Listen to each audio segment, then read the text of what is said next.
So hello and welcome to the CBSE planet. तो students, आज हम लोग एक नया पोएम पढ़ने वाले हैं। रॉबर्ट फ्रॉस्ट के द्वारा लिखा गया एक पोएम, वो है फायर एंड आइस। फायर का मतलब है आग और आइस का मतलब है बर्फ। तो ये जो पूरा चैप्टर है फायर के बारे में और आइस के बारे में थोड़ा बहुत लिंक करके इस पोएम को एक्सप्लेन किया गया है। तो चलो पहला स्टैंजा हम लोग पढ़ते हैं। तो पहला लाइन क्या कह रहा है? Some say the world will end in fire, some say in ice.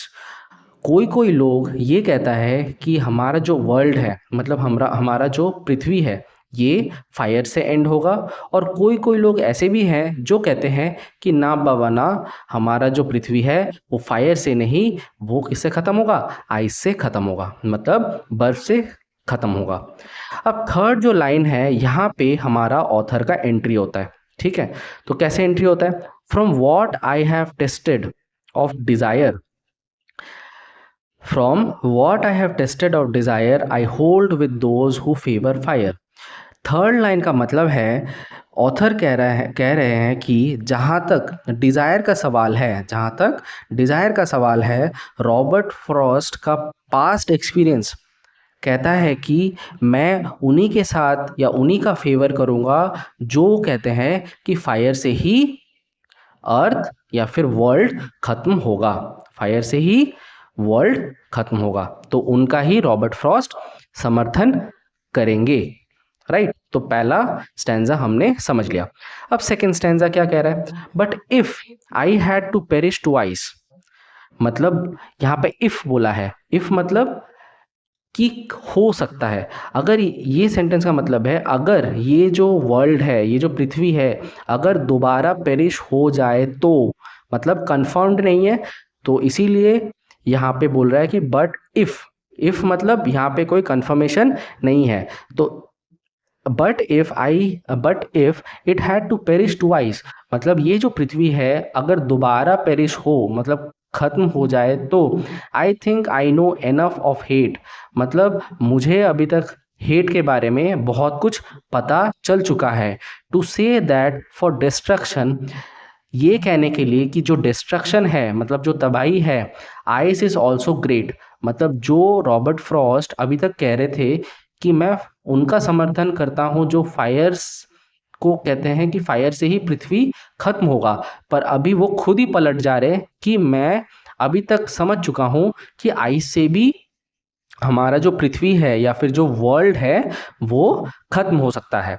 It also great and would suffice, मतलब है ये सेकेंड स्टैंजा का मेन मतलब यही निकला है कि रॉबर्ट फ्रॉस्ट एक काल्पनिक दृश्य में चले जाते हैं, मतलब थिंक कर रहे हैं कि अगर ये पृथ्वी दोबारा खत्म अगर हो जाता तो मुझे तब तक इतना तो पता चल जाता कि हेट क्या है, और जो आइस है, आइस से भी हमारा वर्ल्ड डिस्ट्रक्ट हो सकता है। तो कंक्लूजन में ये पूरा पोएम में बोला है कि फायर जितना खतरनाक है, आइस आइस भी उतना ही खतरनाक है।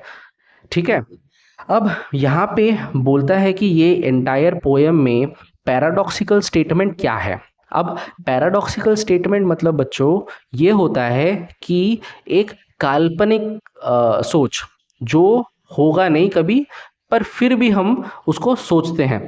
तो यहाँ पे पूरा जो पोएम है फर्स्ट स्टैंजा और सेकंड स्टैंजा में देखो कहाँ पे मिलेगा, तो मैं थोड़ा हेल्प कर देता हूँ। ये जो है but if it had to perish twice, ये जो लाइन है यहाँ पे ऑथर बोलना चाह रहे हैं ना, रॉबर्ट फ्रॉस्ट बोल रहे हैं कि अगर ये दुनिया अगर खत्म हो जाता तो ये क्या है? One type of paradoxical statement जो कि कभी होने वाला नहीं है। राइट, अब डिस्ट्रक्शन मतलब आपको पता है, डिस्ट्रक्शन मतलब तबाही। ठीक है, अब यहाँ पे और एक क्वेश्चन पूछता है कि फायर का मतलब क्या है और आइस का मतलब क्या है after reading the entire poem. तो फायर मतलब वन टाइप ऑफ डिज़ायर को रिप्रेजेंट करता है, और आइस को हम लोग हेट्रेड या फिर हेट से रिप्रेजेंट करते हैं। ठीक है, अब यहाँ पे ये भी पूछता है कि what is the rhyming scheme of this entire poem, कि यहाँ पे इस एंटायर पोएम में राइमिंग स्कीम क्या क्या है। एक चीज़ यहाँ पे ऑब्जर्व करो, पहला लाइन में फायर है, फिर क्या है, आइस है, फिर डिजायर है, फायर है। एक फायर फायर फायर हो रहा है ना, एक राइम कर रहा है ना। तो अगर पहला लाइन को हम ए मान लेंगे तो ये भी ए होगा और ये भी ए होगा। तो बीच वाला जो आइस है वो टू आइस, तो आइस के साथ ये टू आइस मैच कर रहा है। और किसके साथ कौन मैच कर रहा है, देखो हेट के साथ ग्रेट मैच कर रहा है और आइस के साथ सफाइस मैच कर रहा है। ठीक है, तो इसको मैंने जब क्वेश्चन आंसर्स डिस्कस करूंगा तो वहां पे मैं बोल दूंगा। तो यहाँ पे राइमिंग स्कीम, यहाँ पे अगर इसको ए मान लूँ और सेकंड वाले को बी मान लूँ तो फॉर्म होगा ए बी, नहीं ए बी ए, ये वाला बी होगा सी बी सी बी। ठीक है, तो दोबारा मैं कह देता हूँ, rhyming scheme of this entire poem है ए बी ए। तो पहला स्टैंजा में ए बी ए, ठीक है। और दूसरा स्टैंजा में पहला लाइन होगा B C B C B. तो ये है अपना राइमिंग स्कीम। अब तीसरा क्वेश्चन पूछता है कि what is the figure of speech.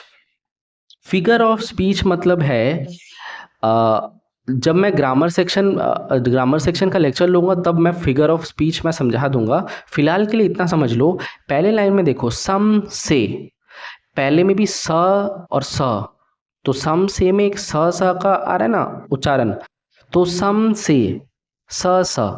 फिर दूसरे लाइन में भी देखो सम से, इसमें भी स। तो ये जो स जो है ये वाला एलिट्रेशन कहते हैं हम लोग, क्या कहते हैं इसको, एलिट्रेशन। जैसे फेवर फायर, फ फेवर फायर, तो फ का उच्चारण आ रहा है। तो ऐसे टाइप ऑफ स्पीच को हम लोग फिगर ऑफ स्पीच को बोलते हैं, this is a type of alliteration. तो यहाँ पे क्वेश्चन पूछ लेता है कि यहाँ पे एलिट्रेशन यूज किया गया है कि नहीं। तो आप इस तरीके से देखोगे कि सिमिलैरिटी वन वर्ड आफ्टर दूसरा वर्ड जो है सिमिलैरिटी कुछ है कि नहीं। जैसे से सम से, इसमें भी से रिप्रेजेंट हो रहा है, राइट। जैसे फेवर फायर, फ पहला अल्फाबेट देखो ना, फ। तो आशा करता हूँ थोड़ा बहुत आप इस पोएम के माध्यम से एलिट्रेशन समझ गए, पर प्रॉपर एलिट्रेशन मैं जब क्वेश्चन आंसर्स डिस्कस करूंगा, नहीं क्वेश्चन आंसर्स बोल रहा हूँ, जब मैं फिगर ऑफ स्पीच पढ़ाऊंगा तब आपको बहुत अच्छे से समझ आएगा। ठीक है, तो वहाँ पे बहुत तोड़ तोड़ के पढ़ाता हूँ। तो बस इसी से अपना पोएम खत्म हो रहा है। इन अवर नेक्स्ट क्लास हम लोग इस चैप्टर के टॉप 30 क्वेश्चंस पढ़ेंगे जो कि प्रीवियस ईयर में आया है आपके बोर्ड्स में, राइट। स्कूल में भी वहाँ से पूछ लेगा। मेन है वो क्वेश्चन आंसर्स पढ़ने के बाद आपको कहीं पे जाने का ज़रूरत नहीं है, वही question answers is more than sufficient for this chapter. तो अगर ये लेक्चर आपको पसंद आया तो फिर आप इस चैनल को सब्सक्राइब कर लो, क्योंकि क्लास 10th रिलेटेड जितने भी मटेरियल्स है starting from science, maths, English, SST, सब कुछ यहाँ पे अपलोड करके रखा है। तो आप प्लेलिस्ट चेक कर लेना, ठीक है, तो आपका काम का चीज़ रहेगा।